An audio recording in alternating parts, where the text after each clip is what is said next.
আপনি কি content monetization পেতে আগ্রহী? তাহলে ভিডিওটা আপনার জন্য। অবশ্যই পুরো ভিডিওটা দেখবেন। আপনিও চাইলে খুব সহজেই কন্টেন্ট মনিটাইজেশন পেতে পারেন। আমরা সবাই ফেসবুকে কাজ করতে আসছি এখান থেকে কিছু না কিছু পাওয়ার জন্য।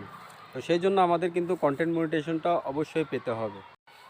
আর তাই আপনাদের মাঝে আজকে কিছু সহজ টিপ নিয়ে আসছি, যার ফলে আপনি সহজেই কন্টেন্ট মনিটাইজেশন পেয়ে যাবেন। আর এটা কারো কাছ থেকে শোনা কথা না, কারো কাছ থেকে দেখা কথা না, এটা হচ্ছে আমি যেভাবে পেয়েছি শুধুমাত্র সেটাই আপনাদের মাঝে তুলে ধরার চেষ্টা করছি। তো কন্টেন্ট মনিটাইজেশন পেতে হলে অবশ্যই আপনাকে আপনার পেজটাকে ক্লিয়ার রাখতে হবে। কোনো মিউজিক দেওয়া ভিডিও থাকতে পারবে না এবং কোনো সাউন্ড ছাড়া ভিডিও থাকতে পারবে না। এরপরে আপনি প্রতিদিন 3টা করে রিলস ভিডিও আপলোড করবেন, একটা করে ছবি, একটা টেক্সট আপলোড করবেন। এইভাবে টানা 3 মাস কাজ করে যান। 3 মাস পরেই কিন্তু আমি আসলে কন্টেন্ট মনিটাইজেশনটা পাইছি। টানা 3 মাস কাজ করে যান, ইনশাল্লাহ আপনিও কন্টেন্ট মনিটাইজেশন পাবেন। আর ভিডিওটা যদি ভালো লেগে থাকে অবশ্যই সবার মাঝে শেয়ার করে দিন, যাতে সবাই জিনিসটা জানতে পারে। ধন্যবাদ।